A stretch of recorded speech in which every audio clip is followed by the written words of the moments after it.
Bienvenidos a Cultura Cocktail, el podcast de cultura general, entretenimiento y misterio. Yo soy Judith Carrión desde la ciudad blanca de Arequipa. Y yo soy Diego Oropesa desde el complejo arqueológico de Pachacamac. Y en esta ocasión les traemos un mojito. El tema de hoy es las profecías del fin del mundo, parte 1.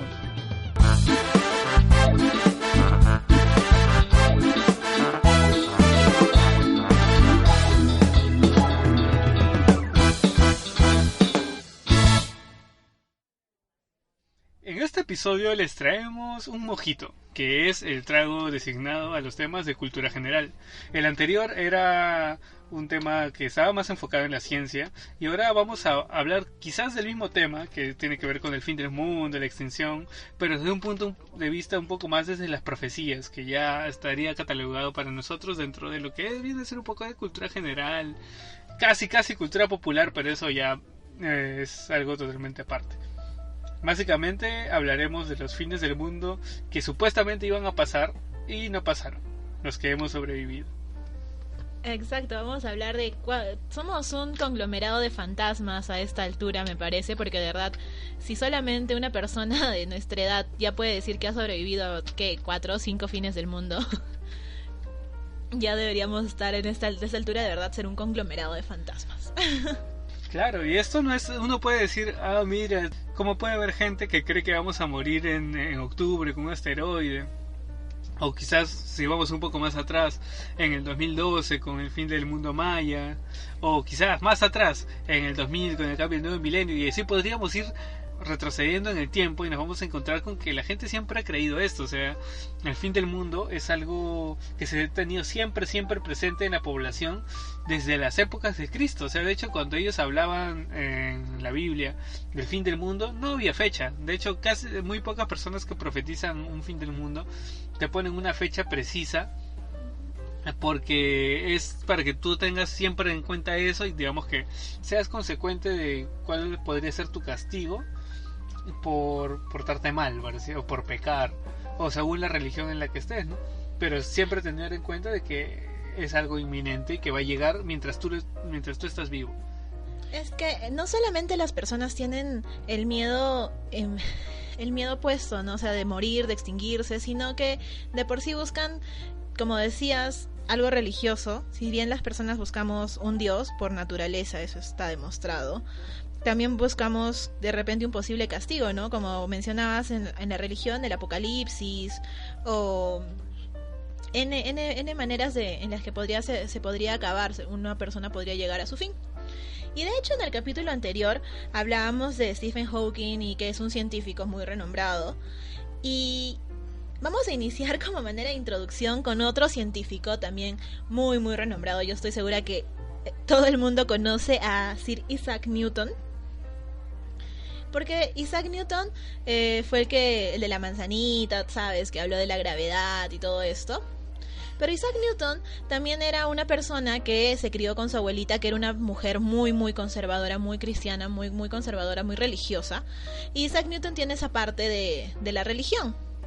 Y de hecho, se encontraron una carta de Isaac Newton de 1704, en la que él escribe y que analiza el proceso natural de cómo va el mundo y todo lo que veíamos en el capítulo anterior. Pero según él, en el 2060 el mundo simplemente se iba a reiniciar y iba a ser como la venida de Jesús, y con eso se acababa el mundo y se reiniciaba el paraíso, por así decirlo, ¿no? Todo lo que estamos haciendo se acababa y como un botón, y ya. Esa era la teoría de Isaac Newton. Miren que un científico así de renombrado también tenía su lado en el que tenía su profecía, ¿no? Su predicción, hasta con fecha. Así que en 41 años les decimos a ver qué onda. Wow, o sea, de aquí nomás dentro de poquito, o sea, vamos a estar viejitas pero todavía lo vamos a poder ver. Qué loco. Vamos a estar bienvenidos a Cultura Cocktail. Y seguiremos haciendo episodios de Cultura Cocktail para entonces. Claro, ¿por qué no? Ahí, bienvenidos. Hace como 41 años dijimos que nos íbamos a morir, pero acá seguimos. Ajá. Claro, en nuestro episodio 4 hablamos sobre las profecías del fin del mundo, ¿se acuerdan? ¿Se acuerdan? Acá episodio 3084, ¿no? Y hacemos ahí pues nuestro recuerdo de nuestro episodio del 2019 en el que nos estábamos diciendo que no, y si es que se reinició el mundo, a lo mejor sobrevivimos por no ser pecadores, a lo mejor ya estamos para abajo, quién sabe. Claro, aunque en ese tiempo seguramente estaremos haciendo episodios sobre el Parkinson, sobre, no sé. ¿Cómo cambiar tu pañal para adultos, no? Sin morir en el intento. Claro. Oye, pero súper interesante lo de Sir Isaac Newton.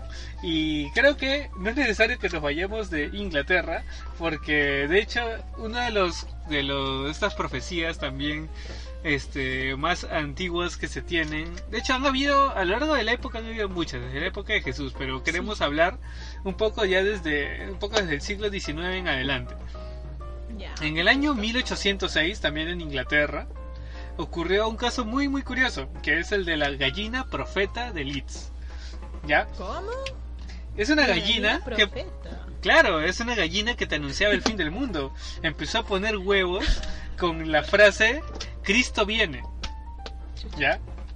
En inglés obviamente.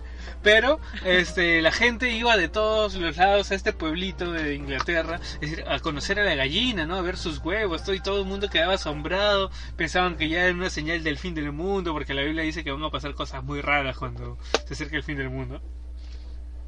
Pero al final se descubrió que era parte de una farsa por parte de su dueña, que esta mujer, esta tipa, lo que había hecho era agarrar los huevos de la gallina, escribir la frase y volvérselos a meter a la pobre, güey. ¿Es en serio? Pobre gallina. Sí, es en serio. Yo ya estaba pensando en el pulpo Paul, este pulpito que predecía los resultados de los partidos de... ¿Cómo se llama? Del mundial. ¿Te acuerdas del pulpo Paul? Claro, el pulpo Paul. Yo decía, bueno, si ha existido un pulpo que predecía los finales del mundial, ¿por qué no una gallina que ponía huevos así? Pero claro, es que esta cultura de animales que profetizan o adivinan cosas data de hace mucho tiempo. Acá también tenemos a los cuy en las tómbolas. Los cuisitos. Claro, el cuisito que le da un montón de vueltas y luego le dices, entra acá. Ajá. A ver a qué cajita se mete. Para profetizar cosas. Claro. Pero mira que llegar a un nivel, porque me imagino, como dices, que toda la gente venía solamente a ver los huevos de la gallina. Oye, hay una frase, ¿no? Que dice, a ver, corre a ver si ya puso la gallina. No vendrá de ahí. Oye, es posible. No, pero es que también... Todo puede pasar. Claro, es que también la gente, pucha, es como cuando ven y dicen, oye, mira, la virgen que llora, o muchas supuestas señales de cosas así extrañas o paranormales, etcétera. La gente, pucha, ahí para curiosa, son número uno, en serio. De verdad, eso es muy cierto. Me has hecho acordar un episodio de Glee. He estado viendo Glee últimamente, me he obsesionado un poquito. ¿Ya? En el que el protagonista, Finn, hace su sándwich de queso. Sí, el de Jesus. Ajá, exacto, y se le queda quemadito ahí y le dice, por favor, que queremos ganar el esto, y le cumple sus deseos y toda la vaina. Claro, Jesús del queso, que creo que antes se le tostaba mal al pan y se quedaba con la forma de Jesús, ¿no? Exacto. Ay, qué bueno. Yeah. Pero ves, mira, o sea, igual y todo el mundo busca explicaciones que a veces uno no sabe, ¿no? O sea, ves, Jesús es en vez de en ventanas, en panes, en mantos, en todo lado. Claro. No, y algo muy curioso es que, o sea, ahorita voy a mencionar algo que ocurrió, pero ya no en Inglaterra, sino en Nueva Inglaterra, que es en Estados Unidos. Fue que unos años después, en abril de 1843, un agricultor que se llamaba William Miller, que era un estudioso de la Biblia así por años, y según él había concluido cuál sería la fecha del fin del mundo, que él calculaba que iba a ser entre el 21 de marzo de 1843 y el 21 de marzo de 1844. ¿Ya? Y entonces tenía muchos seguidores de que le creían, ¿no? Que sus estudios, todo eso, pero llegó esta fecha, pasó 1843 y no ocurrió nada, y ya todos se abrieron, todo, y de hecho algo así una parodia a esto ocurre en Los Simpson, cuando Homero supuestamente adivina la fecha del fin del mundo y todo esto, y eso está basado en este caso, que fue un caso real de William Miller, que de hecho estos milleristas, muchos de los que formaban parte de este grupo, hoy se conocen como los adventistas del séptimo día. Ah, sí. Mira, datan desde 1843. No sabía eso de los adventistas del séptimo día, no lo conocía. Sí, ese es un dato que me pareció bastante interesante.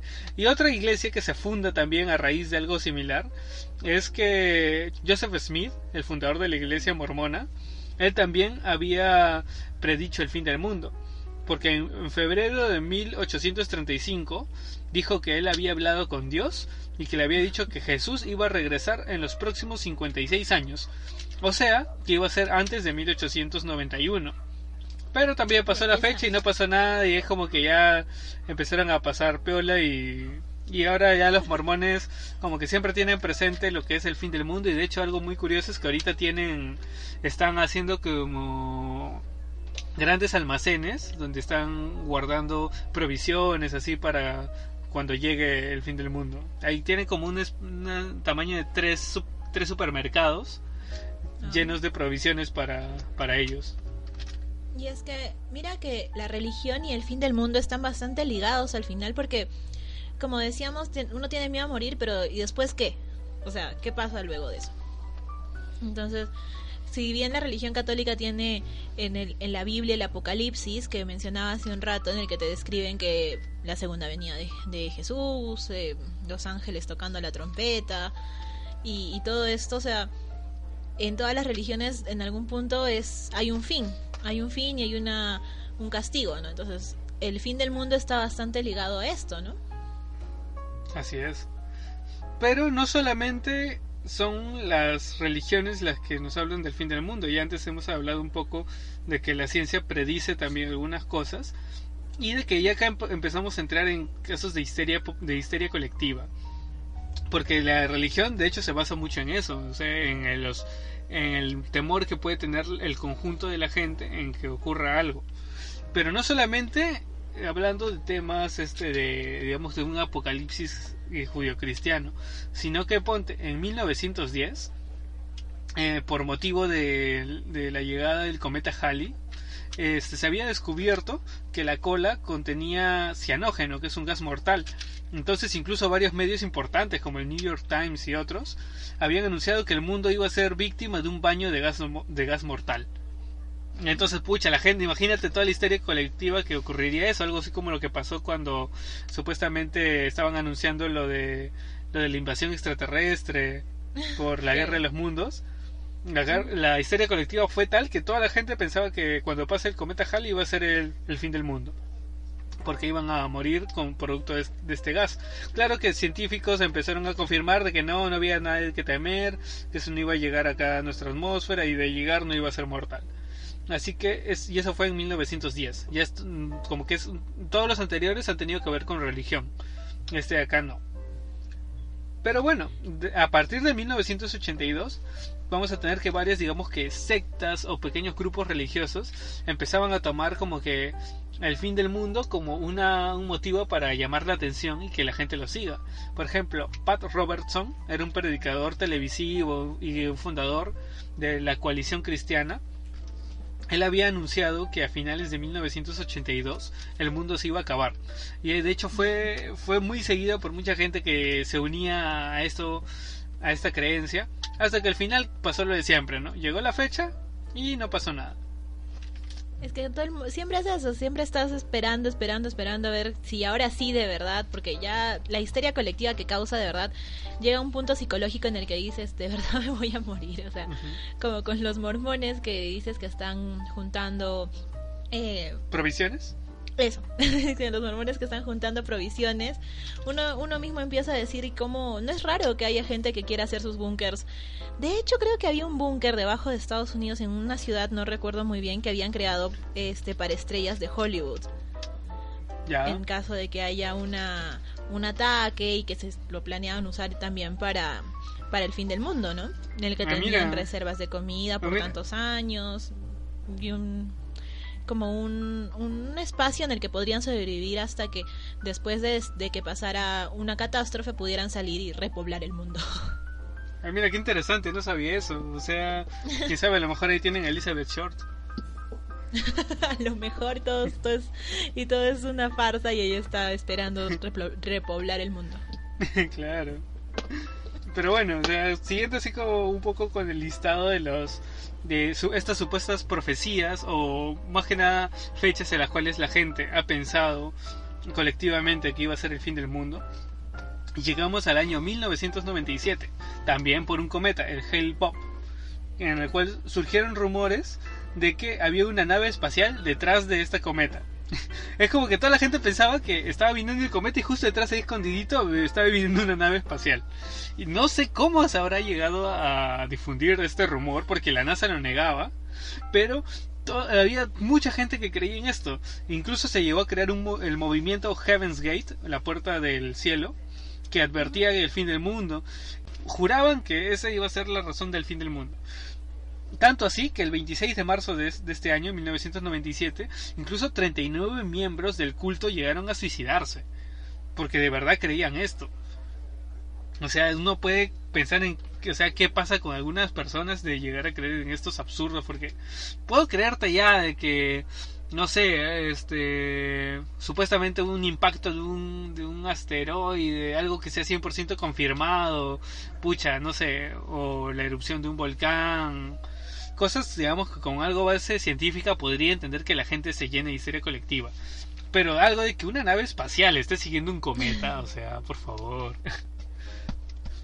Pero es que cualquier cosa puede generar histeria colectiva. O sea, si ahora habíamos visto en El asesino del hacha que el simple hecho de que se parezcan unos asesinatos que pudieron haber sido, sí, por un asesino en serie o no, ya con lo de la carta del infierno también comenzaron a pensar que los estaban castigando de cierta forma, ¿no? Entonces, de hecho, la gente es bastante crédula, somos bastante crédulos. De cualquier cosa podríamos estar causando una gran inquietud en la población, ¿no? Y lo de los ovnis, el Área 51 y todo esto surge de algún loco desocupado, pues que comienza a hablar y se hace grande. O como que podría pasar que dice una página, la NASA dice esto, y otra página viene y dice, esta página dice que la NASA dice esto, y le va cambiando la versión hasta que llega a convertirse como un chisme, pues, ¿no? Y es como causas una histeria colectiva sin querer. Oye, un muy buen punto. Y por cierto, si quieren saber más sobre el asesino del hacha, pueden escuchar nuestro capítulo 1, que fue sobre el asesino del hacha. O si no recuerdan quién fue Elizabeth Short, que mencionamos hace un rato, pueden escuchar nuestro capítulo 2 sobre la Dalia Negra. Así es. Y bueno, continuando, 2 años después, en 1999, ya aparece un personaje, digamos, que es bastante reconocido hoy en día, que es Nostradamus, porque habían interpretado que una de sus profecías del fin del mundo, de sus famosos cuartetos, iba a estar ubicado en esa época, para 1999. Claro, Nostradamus era un médico, de hecho, él era de profesión médico, sufrió muchísimo, y luego cuando él, después de perder a su familia, es que Nostradamus se centra más en sus visiones, por así decirlo, ¿no? Uh-huh. Y el cuarteto que mencionas decía, el año 1999, 7 meses, vendrá del cielo un gran rey de horror, resucitar al gran rey de Anholmois, después, Marte reinará por buena dicha. Es la Centuria 10, la cuarteta 72. Buen dato, o sea, Nostradamus, o sea, ha tenido muchos cuartetos, que digamos que varios de ellos se han interpretado de una u otra manera, con mayor o menor precisión, porque se dice que él profetizó también el ataque de las Torres Gemelas. O sea, a veces forzando un poco los cuartetos, puedes llegar a sacar conclusiones de cualquier cosa. Entonces, tú puedes interpretar algo y puedes darle vueltas hasta que le encuentres un segundo significado. Pero en este caso, estaba dando, digamos, una fecha un poco más concreta. Más exacta, claro, hablaba del 7 meses, 1999, y ya a la mención solamente de Marte, que Marte es el dios de la guerra, uh-huh. Entonces como que ya habla de que la paz se acaba, de que va a haber... O sea, básicamente podría estar prediciendo una tercera guerra mundial. Ujú. Entonces, ahí es cuando comienza también, en este año, en 1999, de hecho, que es casi fin de cambio de siglo, es que han habido muchas más teorías, me imagino. Claro. Recordemos apoyadas que... por Nostradamus. Claro, recordamos que ya o sea, si bien es cierto, antes de todos estos periodos de los que ya hemos estado mencionando, hemos escogido esta época porque ya había difusión mediante los medios, mediante los diarios, radios, incluso televisión. Entonces eso hacía que este tipo de eventos se propagaran con más facilidad. Pero ya un poco tiempo después, o sea, ya llegando el año 2000, es cuando empieza a viralizarse un poco más, porque ya el internet empezaba a entrar con más fuerza, y ocurre que se juntan muchas cosas para el año 2000. Que habían profecías cristianas que decían no, que es el segundo milenio, que el segundo milenio, el año 2000 es cuando la segunda venida, cuando va a venir Jesús. Una de las razones que recuerdo haber escuchado de personas cercanas a mí que decían, no, es que en la imagen de Jesús, cuando tú ves a Jesús, siempre te está mostrando ahí los dos deditos indicando el año 2000. Esa no me la había escuchado, te juro, pero ahora que lo mencionas sí me vino la imagen deJesús con sus dos deditos y fue como que, mira tú. Sí, o sea, no sé. En el 2000. Claro, o sea, yo pienso eso, yo Jesús hippie, no peace and love ahí, pero todo el mundo lo interpretaba como no, el año 2000. Pero en realidad lo que no saben es que lo que él estaba haciendo en realidad era un 5 en romanos, pues, ¿no? O sea, en realidad eso... Y de repente es el año 5000, no cada claro, pues. Claro, en 5000 van a decir, no, mira, ahí está un 5 en romanos, porque en esa época no tenía la numeración arábiga, sino la romana, ¿no? Es que sí, o sea, pasa que como decíamos, la gente, o como decías hace un momento, las interpretaciones a cualquier tipo de profecía se pueden dar pues de mil maneras, y el claro ejemplo es Nostradamus, porque Nostradamus era, se dice que para entender sus cuartetos, no solamente tenías que hablar francés, porque era en el idioma en el que estaba, sino que tenías que hablar francés nostradámico, porque él tenía una forma en la escritura y como en la redacción en la que tú no entendías muy bien a qué se refería, ¿no? Entonces los mismos franceses leían y decían, ¿qué? Claro, porque de hecho él su nombre prácticamente lo cambió cuando llega a Francia a Michel de Nostredame, ¿no? Una cosa así, había variado un poco su nombre para que suene más francés. Claro, en realidad pasa, según más o menos estudiándolo a él, que él apellidaba Nostradam, nada más. Luego de que fallece su primera esposa y sus hijos por una enfermedad, por la peste, es que él se va y cambia su nombre en latín a Nostradamus y crea se casa nuevamente, tiene un hijo que no recuerdo el nombre ahorita, y que él empieza a escribir ahí sus sonetos, sus cuartetos. Y y se cambia el nombre y lo hace como para proteger de cierta forma a su familia. Es que él escribe en código, porque en ese tiempo todo lo que la iglesia veía como excéntrico, lo que veía como rarito, lo condenaban y terminabas en la hoguera, ¿no? Eso es cierto. Por eso es que no era necesario solo saber francés, sino también saber francés nostradámico, porque él todo lo escribe como en rima, y lo escribe como codificado, que de repente podemos hablar de codificaciones después, porque es muy muy interesante mandar mensajes cifrados, ¿no? Y es clave para las predicciones. Claro, de hecho el tema de Nostradamus es bastante amplio. Solamente empezar en cuando él empieza a tener relevancia es porque él había como que profetizado la muerte del rey de Austria, creo que era, no recuerdo muy bien, pero era algo así como que también había sido algo forzado, porque si tú lees lo que decía en su cuarteto, como que mencionaba a un león que en pleno acto de guerra, algo de cubierto o sea, que tenía una armadura de oro, mencionaba ese tipo de cosas, ¿no? Que era como que podían ser interpretadas. Y nada, y ahí muere este rey, pero no era en una guerra, sino era en unas justas. Claro, en una justa, pero que en realidad estaban celebrando la paz, algo así, o sea, que como que no cuadraba muy bien. El hecho de que haya cumplido con varias cosas que ocurrieron fue que le dio relevancia, porque lo dijo varios años antes de que esto ocurriera. Y entonces estaba fresquito, ¿no? Por eso empezaron a tomarse un poco más en cuenta sus profecías y se dieron cuenta de que varias cosas de las que él había profetizado se habían ido cumpliendo. Claro que no de manera exacta, sino que en realidad lo forzaban un poquito, pero es también como que alguien que dijera, no, yo creo que va a haber una gran explosión en tal lugar, y lo narras a modo de poema, ¿no? Entonces es como que ya tú te alucinas que va a pasar algo así. Y ponte que pasa, pucha, te vuelves profeta al toque. Y mira que estaba pensando, ahora que mencionabas, pensaba en Julio Verne. Uh-huh. Porque Julio Verne ha escrito algunos libros como Vuelta al mundo en 80 días, Viaje al centro de la Tierra, la de 20 leguas submarinas. O sea, él, de la Tierra a la Luna, por ejemplo, narraba la historia de esto, de visitar la Luna, ¿no? Y en sus tiempos, pues eso no estaba contemplado, y de cierta forma es un escritor que también fue, de cierta manera podríamos decirlo, profeta, ¿no? Pero no hablaba sobre fines de mundo. Pero como dices, si es que alguien lo escribe de manera atractiva y luego sucede... Claro. Es como lo que pasa, por ejemplo, también con películas de ciencia ficción, ¿no? Como Volver al Futuro, que se han ido cumpliendo varias cosas, y uno puede decir, mira, o sea, es como lo mismo que pasa también con los Simpsons, que ellos se ponen en situaciones y se dicen que profetiza cosas, pero simplemente es pensar qué pasaría si, y si se te cumple ya, pues, pero pues ese es el tema de las profecías en general.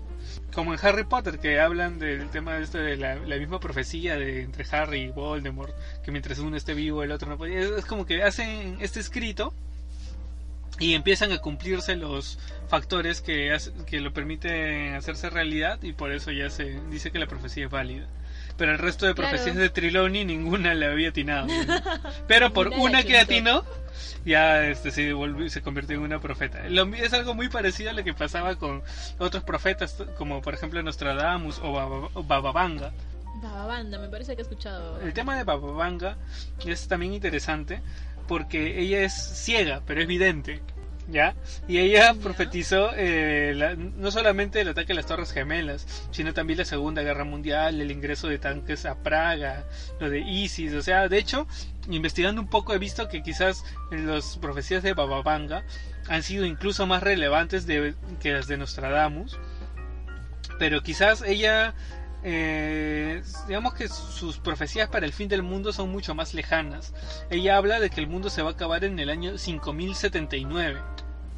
O sea, ya antes de eso ella ha predicho pues que el hombre va a colonizar el espacio, que van a haber un montón de cosas, que van al desarrollo de la inteligencia artificial, incluso que va a poder comunicarse con Dios, que el hombre va a ser inmortal. O sea, ella ha profetizado desde todas estas cosas que te comento, de las Torres Gemelas, la Segunda Guerra Mundial, hasta cosas que ya son súper futuristas, que te sorprendes para una viejita, pues, ¿no? Claro, tendría que ser una viejita con mucha imaginación. Claro, o sea, y lo curioso es que, o sea, si lo ves desde el punto de vista científico, hay muchas cosas que son bastante viables. Pero bueno, al final uno nunca sabe, pues uno puede decir lo que quiera porque el papel aguanta todo. Ya, y si coincides en algo, genial, ya eres profeta. Pero algo que llama la atención de los temas que hemos ido enunciando hasta ahora es que prácticamente todos los que se han equivocado, entre comillas, es porque han puesto una fecha, y cuando llegaba la fecha, pues esto no pasaba, entonces ya eran descartados. En cambio, siguen teniendo relevancia aquellos que puedan anunciar cosas sin dar una fecha, porque no puedes decir en ningún momento esto es mentira, porque no ha pasado. En cambio, si pones esto va a pasar en tal fecha, ahí solo va a tener relevancia hasta esa fecha, y de ahí va a quedar como un fraude. Claro, es que como decimos, el fin del mundo puede pasar por muchos factores X o Y, y si es que vamos a poner un fin del mundo con una fecha específica, obviamente no vamos a lograr nada más que la gente esté esperando ese día a ver qué pasa, ¿no? Como cuando pasó el 666, ¿no? Uh-huh. El 6 de junio del 2006, en el colegio, yo estuve en colegio religioso, y nos tenían como que el 666, niñas, el 666, y era como que vamos a morir. Uh-huh. Y son cosas que si tú pones una fecha, pues como la del 2012, que vamos a ir viendo más adelante, vas como que es muy probable que no pase, ¿no? En cambio, como dices, el hecho de decir, podría pasar esto, como Bababanda, que menciona la evolución, menciona el hecho de que estamos acercándonos, o como el mismo Stephen Hawking que veíamos en el capítulo pasado, que podría pasar esto si seguimos por este camino, pues es algo más viable, ¿no? Claro, aparte, igual que mencionábamos en el episodio pasado, o sea, es bien difícil determinar una fecha y que ese día, esa hora ocurra, porque estamos hablando de procesos de millones de años. Entonces, o sea, la forma que yo creo que nos podríamos extinguir va a ser en un largo proceso que, o sea, no lo vamos a ver nosotros ni nuestros hijos seguramente, pero que las generaciones posteriores se van a ir quizás mermando cada vez más y más. Pero bueno, eso ya es un tema que va un poco más enlazado a lo del episodio anterior. Una de las posibles profecías del fin del mundo que más me llamó la atención es justamente esa en la que nos estábamos quedando, la del 2000. Porque con el nuevo milenio se creía desde la época de los años 70 que iba a haber un error de programación que denominaban Y2K, Y2K, que supuestamente iba a volver locas a las máquinas. Es algo así como que el contador de las máquinas llegaba solamente hasta el año 1999. Y una vez que cambiaba de milenio a 2000, no iban a saber cómo reaccionar a eso y se iban a volver locas y que iba a aparecer pues lo mismo que en Terminator, ¿no? Es que justo es eso, la cultura pop te revela muchas cosas, ¿no? De la situación en la que está pasando la sociedad en ese tiempo, ¿no? Si era 2000, Terminator, ¿de qué año es la película? Terminator es de los 80s. Pero era un peligro latente, pues. ¿Cómo?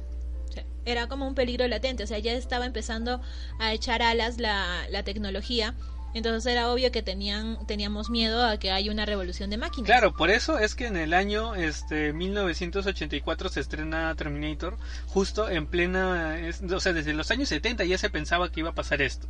Entonces, es por eso que eso influye mucho en la inspiración que tiene Terminator. Y de hecho tanta gente creía en esto que muchos compraron provisiones, otros se gastaron todos los ahorros de su vida porque de hecho creían que el 2000 iba a ser el fin del mundo. Incluso algo que también ocurrió ese año era que un escritor llamado Richard Nunn, que él había escrito un libro llamado 5-5-2000, o sea, como el 5 de mayo del 2000, Hielo, el desastre final, que había pronosticado un deshielo para esta fecha. Que es como que, o sea, se mezclaron tres profecías diferentes en este mismo año. Uno que era la cristiana, que pensaba que iba a ser el fin del mundo. Otra, la tecnológica, que creían que iba a haber una rebelión de las máquinas así tal cual. Y otra que supuestamente iba a haber un deshielo. Pero este no era tan relevante como las otras dos. Solo era un dato adicional ahí. Hasta que llegamos al 6 de junio del 2006. Ya que supuestamente... era el año de la bestia. Bueno, el 666. Chan, chan, chan. Y tú, o sea, en realidad, ¿qué es lo que mencionaba hace un rato? Tú decías, el 6 de junio del 2006 van a ser el anticristo, y lo veías más de ese lado, ¿no? De que supuestamente nacía el anticristo. ¿Tú te imaginas todos los niños que han nacido el 6 de junio del 2006, cómo se sienten? No, hay algo muy curioso, que las mujeres adelantaron sus partos o los retrasaron para que no nazcan sus hijos ese día.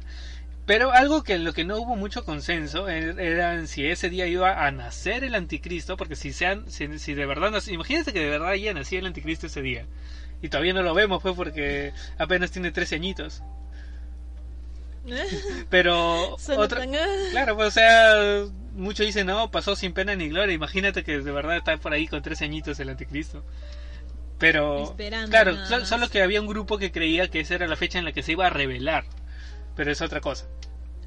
Pero algo que fue curioso es que aparte de que las mujeres adelantaron sus partos porque no querían que sus hijos nazcan en esa fecha, se estrenó justo ese día, se adelantó unos días el estreno de la película de la profecía, el remake del 2006.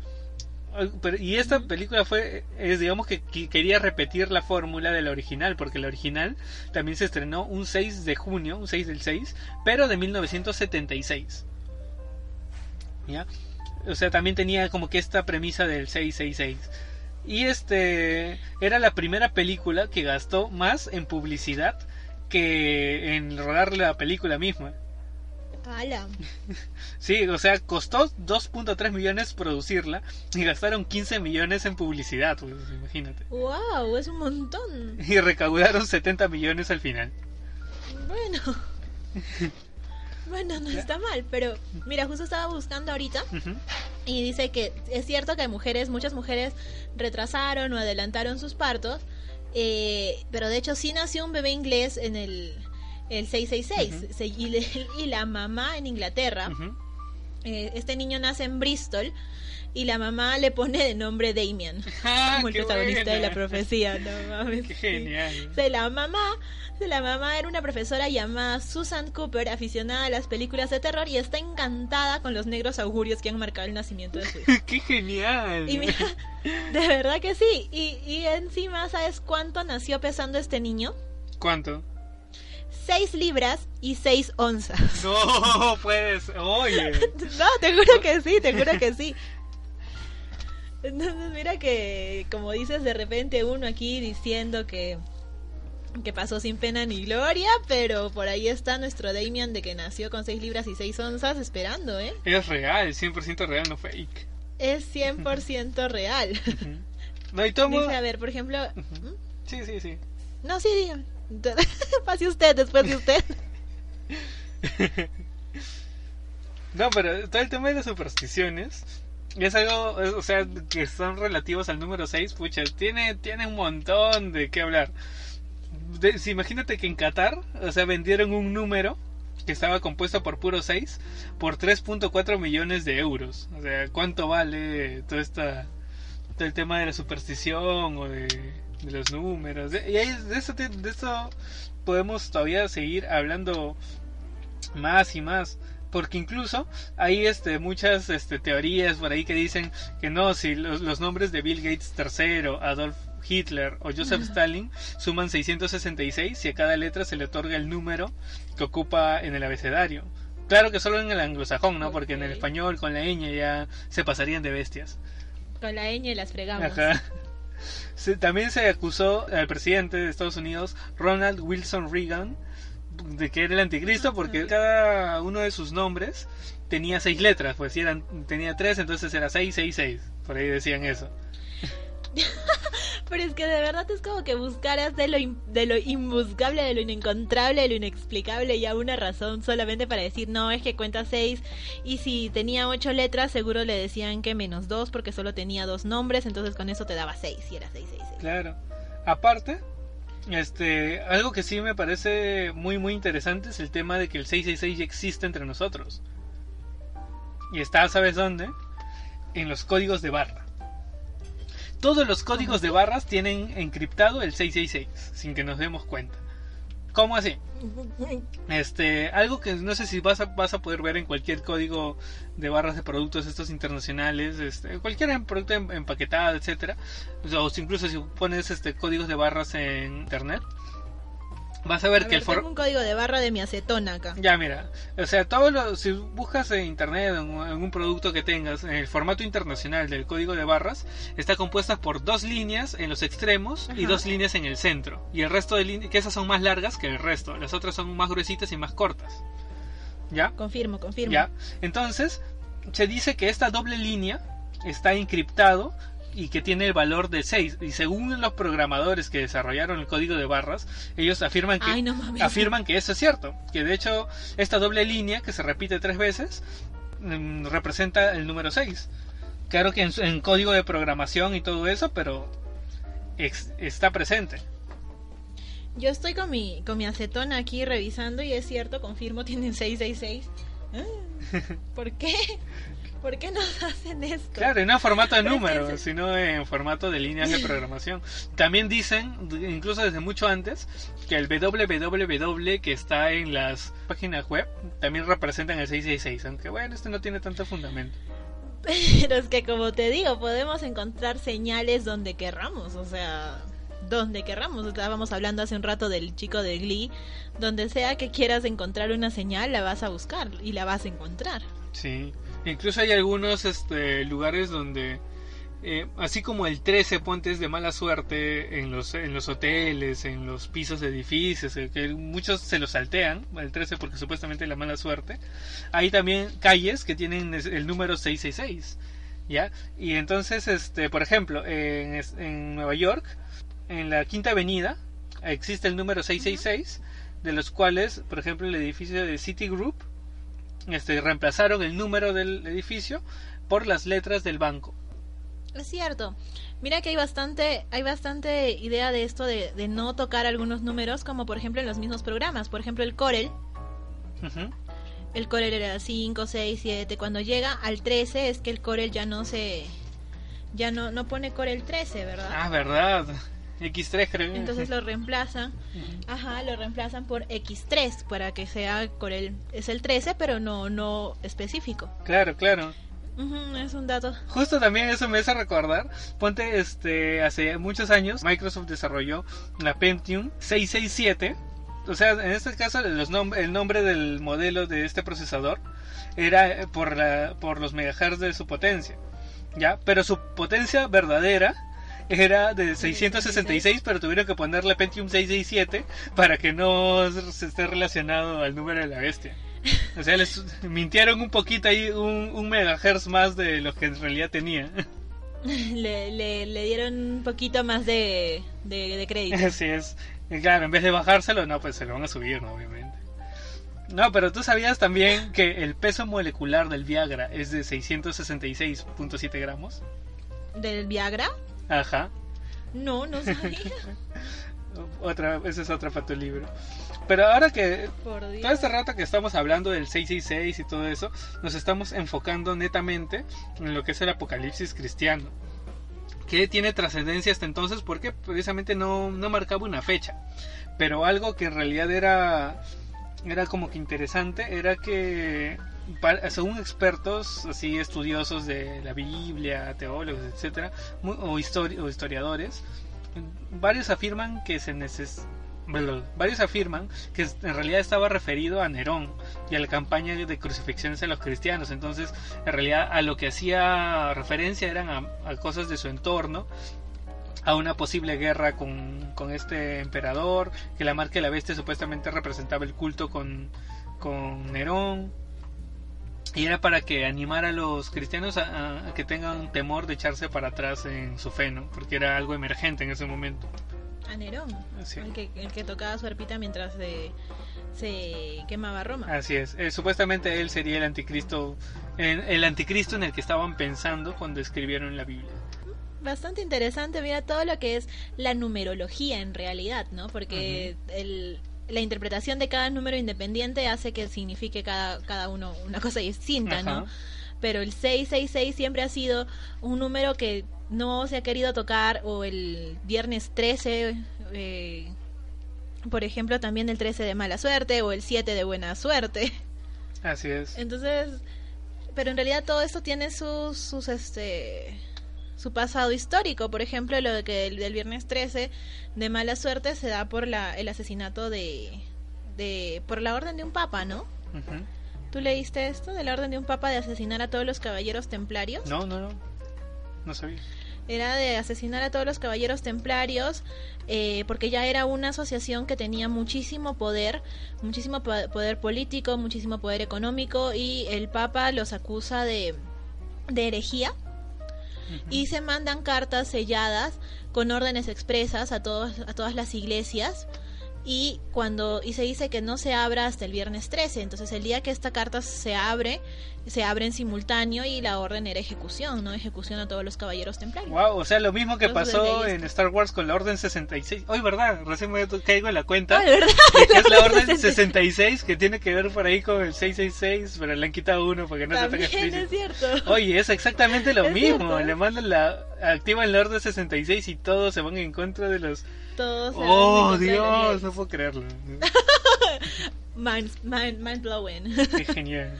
Pero es que sí, o sea, es como te digo, en realidad todas estas cosas terminan reflejadas en el cine, en la literatura, en todo lado. Y mira que por eso es que uno evade los viernes 13, los viernes de mala suerte, que al final fue un viernes sangriento, ¿no? Uh-huh. Como dice la canción, viernes sangriento. Claro. Mira que hemos visto muchas fechas en las que hemos podido terminar nuestra existencia ha podido terminar. Pero han sido fechas que de repente algunos de nuestros oyentes, los más jóvenes, todavía no recuerdan muy vagamente. Pero estoy segura que van a recordar sobre todo la del 2012, las de la luna de sangre, los de los eclipses y todas estas cosas que ya han sido de años más cercanos. Y pues con esto vamos a iniciar en el siguiente capítulo porque teorías del fin del mundo hay bastantes. Así es. Esto ya continúa en la parte 2 del episodio, que de hecho tiene bastante información al respecto. Y así que esperamos sus comentarios, a ver si por ahí agregamos algo adicional. Y nada, esperamos que haya sido de su agrado, aunque queda mucho para hablar. Y nos estaremos viendo la próxima semana en la siguiente edición de Cultura Cocktail. No se olviden de seguirnos en nuestras redes sociales, como siempre les decimos, estamos en Facebook, Instagram y Twitter como Cultura Cocktail o Cultura Cocktail Podcast, y también de escucharnos en sus plataformas de podcast favoritos. Y entonces eso sería todo por hoy. Nos estamos volviendo a encontrar con ustedes en la siguiente semana. Chao, chao. Adiós.